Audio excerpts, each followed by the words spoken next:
और P for he होता है पैसा भी। आपने अगर कभी ध्यान दिया हो तो गुल्लक जिसमें हम पैसे जोड़ते हैं उसे भी पिगी बैंक कहा जाता है। इसके पीछे क्या हिस्ट्री है ये तो हमें मालूम नहीं, लेकिन इतना जरूर कहा जा सकता है कि इन दिनों पिग मीट यानी जिसको पोर्क कहा जाता है काफी डिमांड में है। पिग से जुड़े जितने भी स्टार्टअप्स है वो इन दिनों काफी मुनाफे का सौदा साबित हो रहे हैं।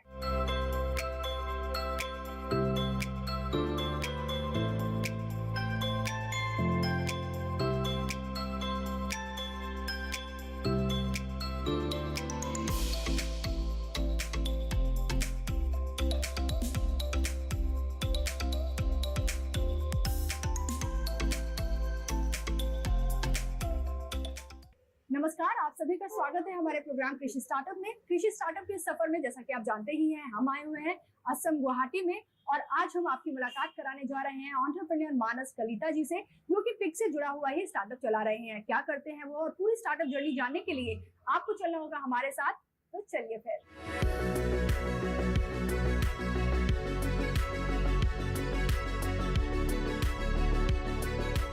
Hello and welcome to our show Krishi startup. तो इसको अपन पहनते ताकि बाल या कुछ फूड पे ना आ जाए या कहीं पे नहीं आ जाए।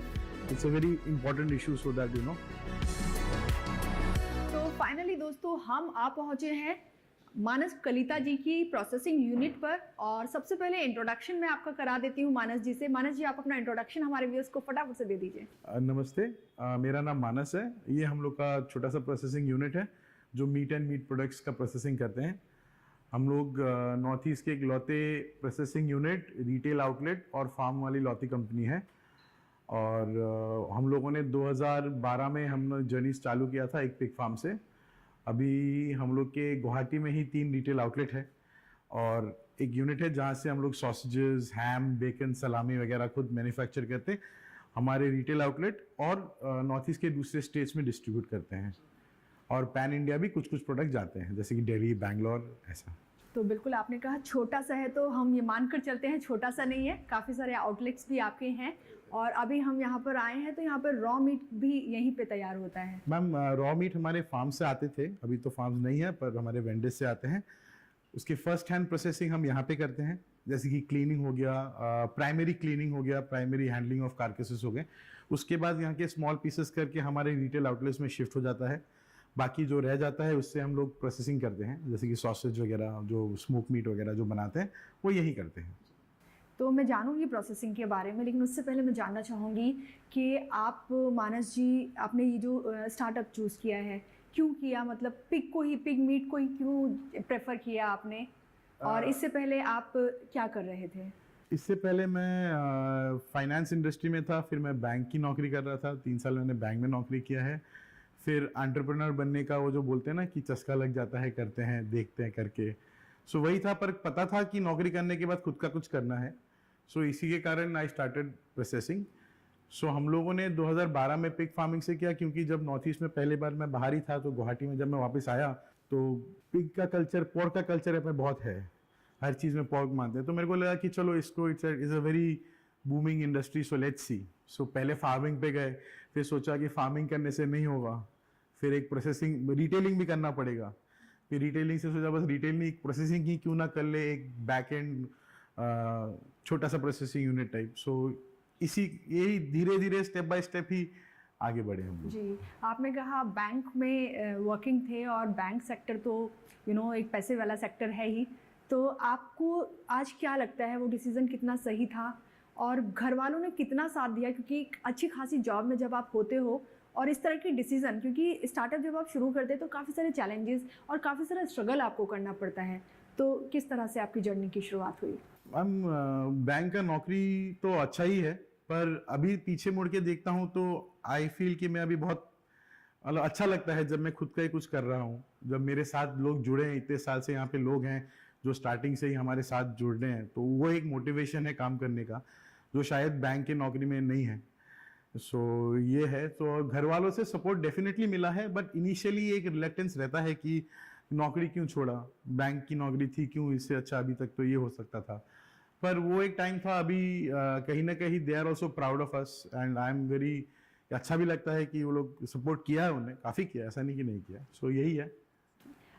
जब आपने ये स्टार्टअप शुरू किया तो शुरुआती जो एक दौर होता है वो काफ़ी चैलेंजिंग होता है, तो किस तरह के जो चैलेंजेस थे आपको फेस करने पड़े?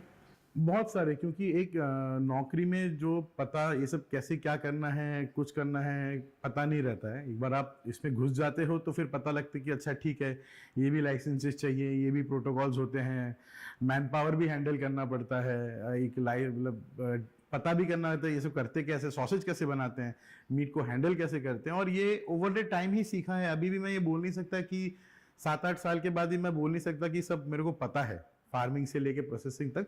It's a ongoing process, every day is a learning thing. हम गलत करते हैं, अगली बार उसको ठीक करने की कोशिश करते हैं। बिल्कुल, चैलेंजेस हर फील्ड में होते हैं, इसमें भी थे ज़ाहिर तौर पर। तो आपने कोई ट्रेनिंग ली ये स्टार्टअप में आने से पहले, किस तरह आपने इसकी शुरुआत की? हम लोगों ने इसकी ट्रेनिंग ली ICR NRC ऑन पिग से, रानी में जो है। पहले फार्मिंग की ट्रेनिंग ली और फिर बेसिक प्रोसेसिंग का। तो उन्होंने हमको बहुत हेल्प किया है कि कैसे प्रोसेसिंग करना है, क्या क्या इंग्रेडिएंट्स डालने हैं, क्या क्या नहीं डालने हैं, किस मीट को किस टेम्परेचर में हेल्ड करना है। सो हमारे जितने भी लोग हैं उनने भी वहीं से ट्रेनिंग लिया है। तो ये कितना लंबा होता है ये पीरियड ट्रेनिंग का? ये इनिशियली तो 7 डेज का ट्रेनिंग होता है, और बीच बीच में 1-2 साल बाद हम भूल जाते हैं ना, तो फिर करा देते हैं 2-3 दिन का। तो यही है। तो वापस मैं मीट पे आती हूँ। जो पोर्क है, जो रॉ मटेरियल है, वो आप कहाँ से प्रोक्योर करते हैं? पहले हम लोग के खुद के फार्म्स थे, जिससे हम लोग पिगलेट्स होता था, पिगलेट्स हम लोग गांव वालों को देते थे, उनसे बायबैक करते थे। फिर हम लोगों ने लाइवलीहुड मिशन के साथ टाई अप किया पिगलेट देने का। सो ऐसे ही चल रहा था। बट 2 years बैक हम लोग का फार्म को ASF हिट हुआ, तो all we had lost all the animals, around 300-400 animals. तो उसके बाद जिन लोगों को हमने पहले सप्लाई किया था, उनके एनिमल्स बड़े हो गए, उनसे लेते हैं। प्लस अभी क्या हो गया कि नाउ वी हैव वेंडर्स जो सप्लाई करते हैं हमको मीट, क्योंकि एक एनिमल के साथ इतने साल रह के कार्कस को हैंडल करके हमको पता लगता है कि ये कस्टमर को अच्छा लगेगा, नहीं लगेगा, ये एप्ट है, नहीं है। तो ये सभी है। बिल्कुल। अच्छा, जब हम रॉ मीट की बात करते हैं, और आपने कहा भी जब आप पिग फार्मिंग कर रहे थे तो एक डिजीज़ आई और उससे पूरा आपका जो एक स्टार्टअप था वो डूब गया। तो जब इस तरह की डिजीज़ एनिमल्स में आती है, कैटल्स में आती है, तो जो प्रिकॉशंस हैं वो कितनी काम आती हैं? ये तो पहली बार ये जो अफ्रीकन स्वाइन फीवर नामक जो बीमारी आया, या नॉर्थ इंडिया में पहली बार ही आया, और ये कोविड के साथों साथ हिट किया। तो उस समय इंसान भी खतरे में था, जानवर भी खतरे में थे। एक हाइजीन जो फार्म में जो होता है ना कि रेस्ट्रिक्ट लोग नहीं आ सकते, ये बहुत तब समझ में आया बहुत सारे लोगों को कि कि एक फार्म क्लोज एंड होना चाहिए, बाहर के किसी भी चीज़ से वो आ सकता है। और प्रॉब्लम क्या है, इस बीमारी का कोई वैक्सीन नहीं है, अभी तक कहीं वैक्सीन नहीं है। सो ये फैलता जाता है। अभी जैसे कि पंजाब, हरियाणा, इन सब जगह भी लगा है। सो raw material prices sky up हो गए हैं। बट इसने हमको सिखाया भी है कि एक फार्म को कैसे सेफगार्ड कर सकते हैं, क्या हाइजीन प्रैक्टिसेस करना चाहिए, एनिमल मूवमेंट्स कैसे करना चाहिए, ट्रांसपोर्टेशन करना चाहिए। सो एक सीख भी है हमारे लिए। हालांकि चैलेंजेस तो आते रहेंगे, पर ये आते हुए 2-3 साल हो गया, पर अभी भी हमने इसे जीना सीख लिया, जैसे कोविड के साथ हमने जीना सीख लिया। सो सेम ऐसा ही है। जी, बिल्कुल। जब हमने एंट्री की तो हमने काफ़ी सारी चीज़ें देखी कि आपने बहुत सारी प्रिकॉशंस के बाद हमारे शूज़ आपने रिमूव कराए, दूसरे अपने स्लीपर्स यहाँ पर, और आपने हमें मास्क और ये कैप ऑफर किया। साथ ही बाहर मैंने देखा कि वहाँ पर डिसइंफेक्टेंट रखा था कोई लिक्विड, और वो हम करके तब अंदर आए हैं। तो काफ़ी सारे प्रिकॉशंस आप यहाँ पर लेते हैं। मानस जी, आपसे प्रोसेसिंग समझेंगे रॉ मीट की यहाँ पर किस तरह से की जाती है, लेकिन उससे पहले यहाँ रुकेंगे एक छोटे से ब्रेक के लिए। दोस्तों, आप कहीं जाइएगा नहीं, बने रहिए हमारे साथ DD किसान पर।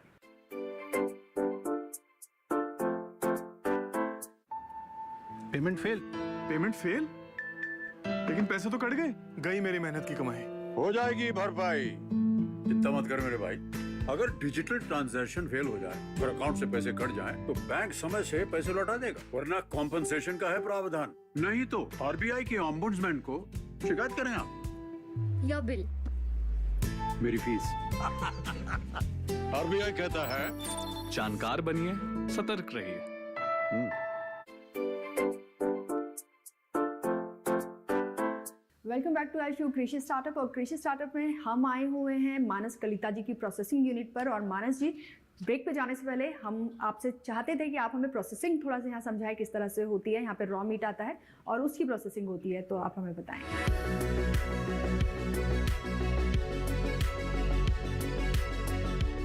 तो मैं यहाँ पर और भी मशीनें देख पा रही हूँ, हम उनके बारे में भी आपसे समझना चाहेंगे। ये एक मिक्सर है। इसमें जो भी इंग्रेडिएंट्स हमारे रहते हैं, मीट हो गया, जो इंग्रेडिएंट्स उसमें डालते हैं, जो मसाले वगैरह होते हैं, जो बाइंडर्स होते हैं, एग है, जो भी है, उसमें हम लोग डाल के इसमें मिक्स कर देते हैं ऑल इंग्रेडिएंट, जो एक सब मिलके एक यूनिफॉर्म एमल्सन बन जाता है। सो इसका मेन काम ये है। जी, तो जब आप इसमें मिक्सिंग करते हैं तो ये पहला स्टेप होता है? ये पहला स्टेप होता है। पहले मिक्सिंग करते हैं, एक मिक्सर में मीट डाल के उसको कीमा बना लेते हैं, फिर मिक्सर में डालते हैं, उसमें इंग्रेडिएंट्स डाल के उसके बाद हम लोग फिलिंग में जाते हैं। आगे एक और मशीन यहाँ पर हम देख पा रहे हैं। सो ये एक बेसिकली स्लाइसर है जिसमें सलामी, हैम, बेकन वगैरह जो बनता है फ्रोजन के बाद, उसको स्लाइस करने में ये हमको मदद करता है। अच्छा, यहाँ आपसे एक और बात जानना चाहेंगे। हम पिग की भी बहुत सारी ब्रीड्स होती हैं, वैरायटीज़ होती हैं, तो यहाँ पर जो आप इस्तेमाल करते हैं वो कौन सी ब्रीड्स हैं? जनरली हम लोग यहाँ पे हैम्पशायर, यॉर्कशायर और ड्यूरॉक वो यूज़ करते हैं बेसिक। और जो फ्रेश मीट के लिए होता है वो जो ट्राई करते हैं कि लोकल एनिमल्स मिले यहाँ पे, जो एक छोटा ब्रीड है पर the quality of meat is very good. So अगर असम की बात करूँ तो सबसे ज़्यादा ब्रीड जो है वो कौन सी पसंद की जाती है? यहाँ पे लार्ज ब्लैक है एक, जो एनआरसीपी रानी ने डेवलप किया है, एक हैम्पशायर और हैम्पशायर का क्रॉस घुंघरू के साथ, वो एक अच्छा ब्रीड है।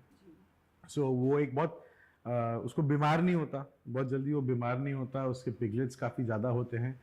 सो ये उसके एडवांटेजेस हैं and it is locally accustom to the weather over here. So ये तो ये तो हुई असम की बात। अगर हम दूसरे राज्यों की बात करें तो किस तरह की डिमांड आपके पास आती है? हम लोग नॉर्थ ईस्ट में काफ़ी ज़्यादा जगहों में सामान बेचते हैं, जैसे कि हमारा स्मोक पॉक काफ़ी हम लोग का मूविंग प्रोडक्ट है। हम लोग मिज़ोरम, नागालैंड, मणिपुर, दिल्ली, बेंगलोर, बॉम्बे, कुछ प्रोडक्ट्स जो कस्टमर ऑनलाइन भी होते हैं, इंक्वायरी भेजते हैं, तो हम लोग हमारे सॉसेजेस, बेकन वगैरह उनको ऑनलाइन भी वहाँ करा देते हैं। यानी कहा जा सकता है जो एसमीज फूड है वो बाहर भी, असम के बाहर भी पसंद किया जा रहा है, नॉर्थ ईस्ट के बाहर भी। जी, तो आगे भी मशीनें हम आपसे जान लेते हैं।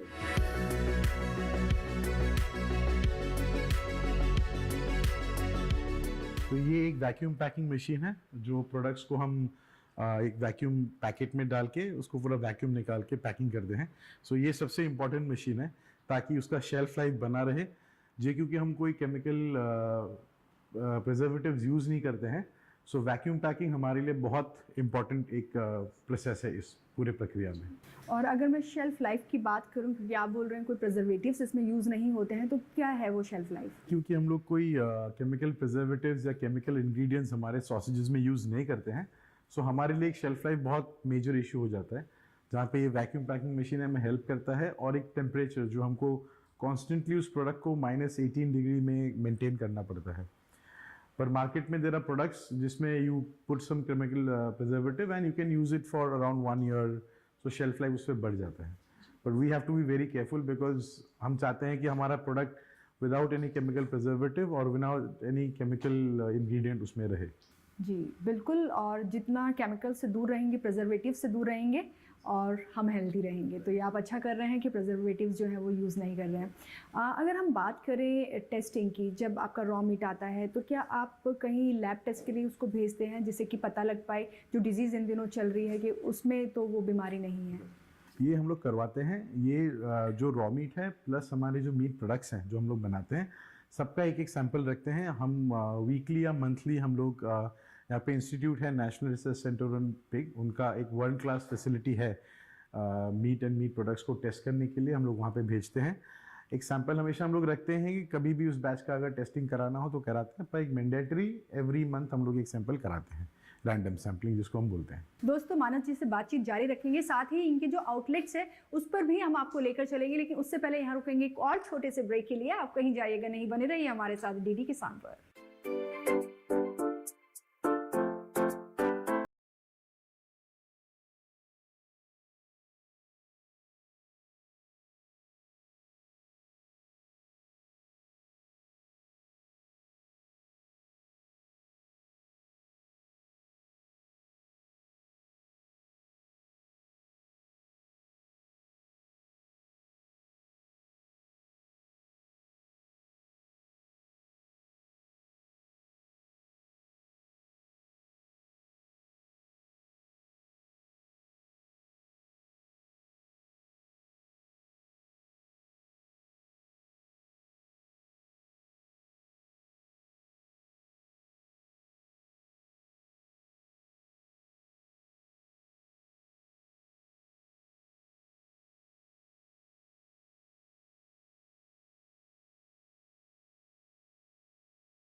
Welcome back to our show Krishi startup. और मानस जी, फाइनली हम कहाँ पहुंचे हैं? हमारे पिग्जीज जू रोड वाले आउटलेट पे, ये हम लोग का स्टोर का फ्लैगशिप आउटलेट है। तो आपसे जानना चाहेंगे कि यहाँ पर कितने प्रोडक्ट्स हैं आपके पास? सो हमारे यहाँ पे मोर देन 30 प्रोडक्ट्स हैं, इंक्लूडिंग पिकल, जो होम ग्रोन जो पिकल्स बनाते हैं लोकल कंपनी, या कोई भी ऐसा प्रोडक्ट जिसको मीट के साथ बनाने के लिए, या पिकल्स वगैरह हो गया, तो वो सब प्रोडक्ट्स हम लोग रखते हैं। प्लस हमारे खुद के प्रोडक्ट जो हमने यूनिट में देखा था, जैसे प्रोसेस करते हैं, वो यहाँ पे अवेलेबल है। प्लस फ्रेश मीट अलग अलग करके, जैसे कि मटन, पोर्क, चिकन के अलग products are all available in this store. जी, इसका मतलब पोर्क के अलावा भी आप चिकन मटन में भी डील करते हैं? Yes, definitely. पिग्जीज एक मीट शॉप है, एक हाइजीनिक मीट शॉप है, जो पोर्क के अलावा दूसरे मीट भी अवेलेबल यहाँ पे है। मटन है, चिकन ब्रेस्ट बोनलेस है। So it's a composite meat shop, it's clean hygienic meat shop. अच्छा, जब हम बिहाइंड द कैमरा बात कर रहे थे मानस जी, आप बता रहे थे कि आज भी जो लोगों का माइंडसेट है, जो रोड साइड पे मीट उनको मिलता है खुला, उसको ज़्यादा वो प्रेफर करते हैं, और जैसा बता रहे थे फ्रिज में रखे हुए को कम। तो क्या रीज़न है और कितना माइंडसेट लोगों का चेंज हुआ है इस चीज़ को लेकर? अगर हम हमारे एक्सपीरियंस की बात करें तो हमको कई साल लगे लोगों का ये माइंडसेट चेंज करने में। पर लोगों को ऐसा लगता है कि फ्रिज में जो मीट रखा रहता है वो पुराना है, स्टेल है। भले ही वो खुद मीट काट के अपने फ्रिज में भले ही वो 4-5 दिन रख के फिर खा लें, ऐसा नहीं है। Our way is by the time जो प्रोडक्ट्स हमारे शेल्फ में आते हैं, it is already clean twice. So आप यहाँ से लेके सीधा कुक कर सकते हैं, it is as fresh as that. So this is the most important thing. And secondly, temperature controlled है। जो मीट को हमेशा +4 डिग्री के नीचे ही रखना है। सो हमारे यहाँ पे मीट हमेशा टेम्परेचर कंट्रोल्ड होता है, ताकि बैक्टीरियल ग्रोथ ना हो, कुछ हो। हालांकि आप बाहर जाके देखें तो बाहर तो वो लोग ऐसे ही रखा रहता है, दिन भर मक्खी रहता है, ये रहता है। So our effort is that's why we are spending so much money that we can give a quality product to the customer. जी, बिल्कुल आपने सही बात बोली है। वो रोड साइड पे लेकर उसको ओपन में बैठे रहते हैं, जिसमें कि डस्ट भी जाती है और बाकी भी चीज़ें, क्योंकि जब लोडिंग होके जाती होगी तो आई डोंट थिंक कि जिस तरह से आप बता रहे थे कि आपकी पूरी प्रॉपर एक टेस्टिंग होती है लैब में जाके, वहाँ सैंपल्स टेस्ट नहीं होते होंगे। डेफिनेटली, वो बस दे स्लॉटर द एनिमल और द बर्ड समथिंग एंड वो लोग वहीं पे रख लेते हैं। हालांकि स्लॉटरिंग में भी ये प्रोसेस है, स्लॉटर होने के बाद मीट को चिल होना पड़ता है एक टेम्परेचर में कम से कम 7-8 घंटा, ताकि उसका मसल फॉर्मेशन हो, प्रोटीन बने। सो ये सब साइंस है उसके पीछे, जो हमने काफ़ी सीखा है करते करते। सो इसीलिए हमारा ये एफर्ट रहता है कि ताकि हम सब टेम्परेचर कंट्रोल रखें और सही प्रोडक्ट एक कस्टमर को दें। जी, कितना रिस्की हो सकता है रोड साइड से वो जो खुला मीट लोग खाते हैं? वो बहुत risky. Chicken is the most riskiest meat, salmonella जिससे होता है। पर हम लोग बच जाते हैं कि इंडियन कुकिंग ऐसा है कि हम लोग घंटों बहुत देर टेम्परेचर में, हाई टेम्परेचर में बनाते हैं, तो सैल्मोनेला उसमें मर जाता है। बट अगर अपन यूरोपियन कुकिंग की बात करें तो वैसा अगर कुकिंग इंडिया में हो तो शायद अगला हर 10 में से 3 लोगों का तो पेट खराब हो ही जाएगा। But we are lucky because we cook in the Indian way. But even that it's our responsibility for selling meat that we should sell a quality hygienic fresh meat. आपका फ्यूचर विजन जानना चाहें, अगले 2 साल में आप अपने आप को कहाँ देखते हैं और किस तरह से अपने आउटलेट्स को, क्या आप चाहेंगे कि ये असम के बाहर जो दूसरे स्टेट्स हैं वहाँ तक भी आप इसकी एक चेन बनाएं? डेफिनेटली। अभी गुवाहाटी में ही हम लोग के 3 आउटलेट हैं, हम लोग प्रपोज कर रहे हैं 4th outlet. But in the longer run जहाँ पे हमारे प्रोडक्ट जाते हैं, जैसे कि मेघालय हो गया, मिजोरम हो गया, नागालैंड हुआ, वहाँ पे एक फ्लैगशिप स्टोर हो, ताकि प्रोडक्ट्स वहाँ रहे और कस्टमर्स को not only process products, hygienic meat का जो कंसेप्ट है वो हम बताएं। और हमसे देखा देखी मैं चाहता हूँ कि दूसरे लोग भी इसको फॉलो करें, जो हुआ है गुवाहाटी में। जी, तो काफ़ी अच्छी बात है। और देखिए, ये एक नॉन वेजिटेरियंस के लिए बहुत अच्छा ऑप्शन भी है। जो लोग खाते हैं स्पेशली नॉर्थ ईस्ट में तो बहुत ही ज़्यादा चलता है वो, और इंडिया के बाहर भी अभी तो पंजाब हरियाणा में भी इसका मार्केट जो है वो काफ़ी बढ़ चुका है। तो मैं सबसे पूछती हूँ, आपसे भी आज जानना चाहूँगी, जो यूथ आज आपको देख रहा है और डेफिनेटली आपसे मोटिवेट भी हो रहा होगा, क्योंकि बैंक की जॉब छोड़कर स्टार्टअप की शुरुआत करना इजी टास्क नहीं है। आज आप उस यूथ को क्या मैसेज देना चाहेंगे? मैं बस एक ही मैसेज देना चाहूँगा कि कुछ भी करें तो उस पर लगे रहें। There will be setbacks and उस सेटबैक को लेके पीछे ना हो, उस पर डटे रहें। अब every day take 1 day at a time, और अपना विजन क्लियर रहे, ये ज़रूरी है। बिल्कुल, विजन को क्लियर रखना यहाँ पर बेहद ज़रूरी है। मानस जी, आपसे मिलकर बेहद अच्छा लगा और बेहद खुशी हुई आज हमें आपसे मिलकर। और कहीं ना कहीं एक मोटिवेशन होता है कि आप जैसे युवा जब ये सोचते हैं कि मुझे अकेले को जॉब नहीं करनी है, मुझे अकेले के बारे में नहीं सोचना है, मुझे एक टीम को लेकर साथ चलना है और दूसरों के लिए भी रोजगार पैदा करना है।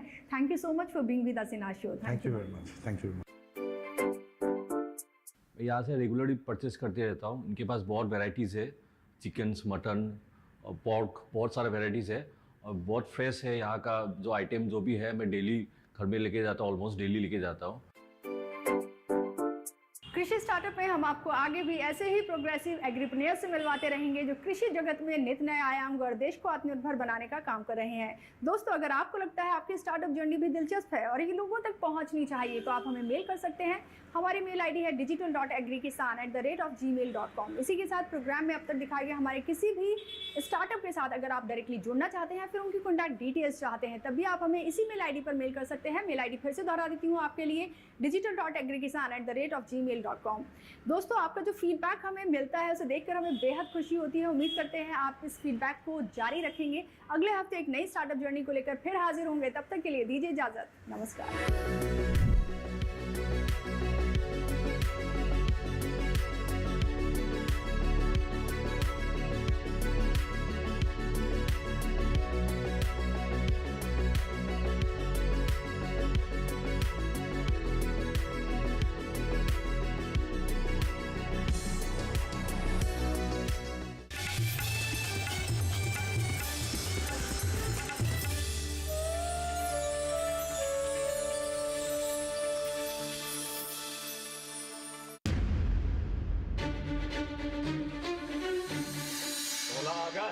डायरेक्ट एक्शन डे होगा। हमारी ही बेवकूफियों की वजह से सबकी एक हराए पर पानी फिर गया। बंगाल प्रोविंस के आप प्राइम मिनिस्टर, सारा एडमिनिस्ट्रेशन आपके हाथ में। खौफ फैला दो, जो करना पड़े वो करो, हिंदू कांप उठना चाहिए। सरदार द गेम चेंजर हर रविवार प्रातः 11:30 बजे और पुनः प्रसारण रात 10 बजे सिर्फ डीडी नेशनल पर। देश का पहला चैनल, देश का अपना चैनल।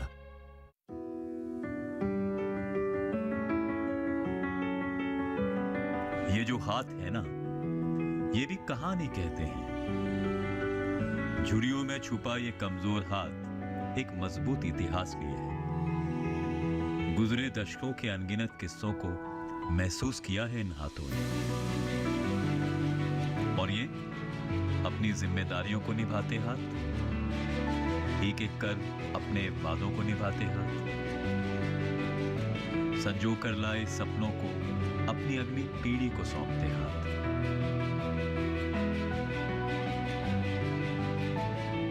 मजबूत इरादों से अपनी किस्मत को संवारते हाथ, अपने कौशल से देश की प्रगति को दिशा देते मेहनत का हाथ। और ये युवा हाथ आंखों में सपने लिए अपने भविष्य को देश की प्रगति से जोड़ते हाथ। बस एक रंग इन हाथों की पहचान और देश के स्वाभिमान को एक करता है। लोकतंत्र का रंग है, ये सब पर चढ़ता है।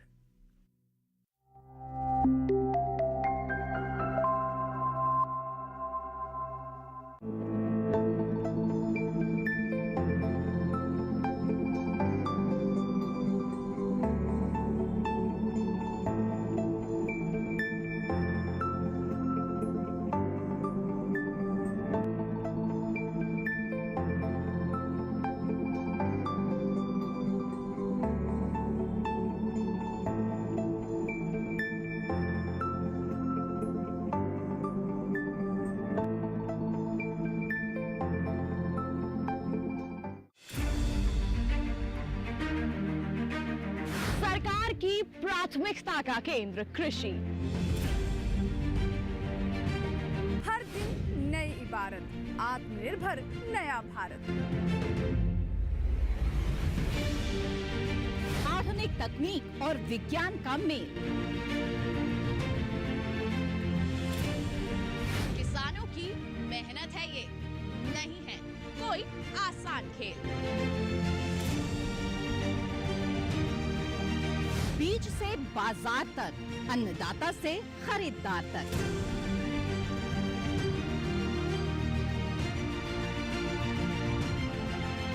खेती किसानी से जुड़ा हर मंथन जानने के लिए देखिए कृषि दर्शन। देखिए कृषि दर्शन सोमवार, बुधवार, शुक्रवार शाम 7 बजे सिर्फ दूरदर्शन किसान चैनल पर।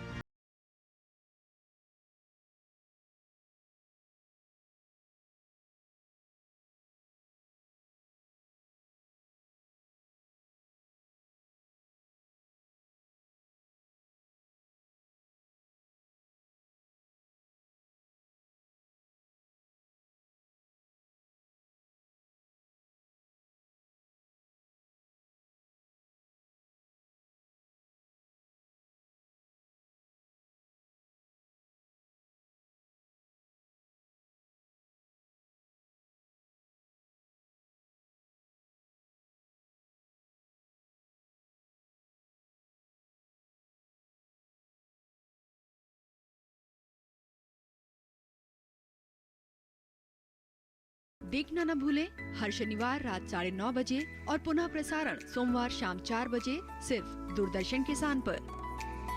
हे जगत के रचनाकार प्रभु ब्रह्मा, आपने मेरे लिए अति सुंदर नगरी का निर्माण किया है। मैं शिव महाकाल के रूप में इस नगरी अवंतिका में प्रकट होता हूँ।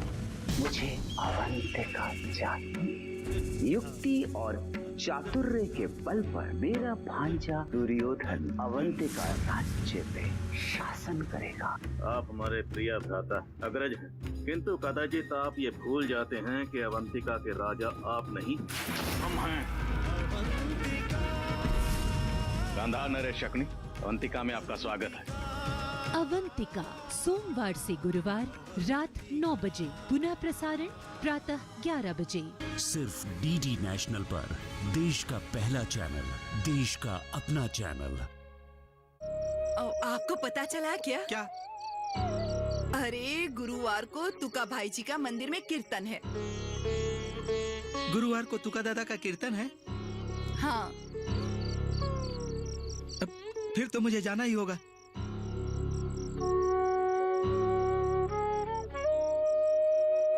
हाँ, लेकिन गुरुवार को तो मुझे चाकन में एक जरूरी काम है। मैं कैसे जा सकता हूँ? अरे पर आपको तो दोपहर में काम है ना, और वो क्या जिंदगी भर चलने वाला है? भरी दोपहर में कीर्तन करेंगे? अरे वो तो रात को ही होने वाला है। हाँ, फिर तो मैं जरूर जा सकता हूँ। देखिए संत तुकाराम शाम 5:30 बजे, पुनः प्रसारण सुबह 9 बजे। सिर्फ डीडी नेशनल पर, देश का पहला चैनल, देश का अपना चैनल।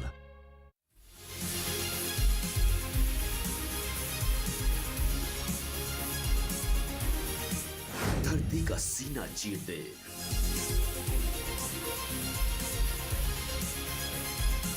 दूध की नदियां बहा दे, अन्न उगा दे,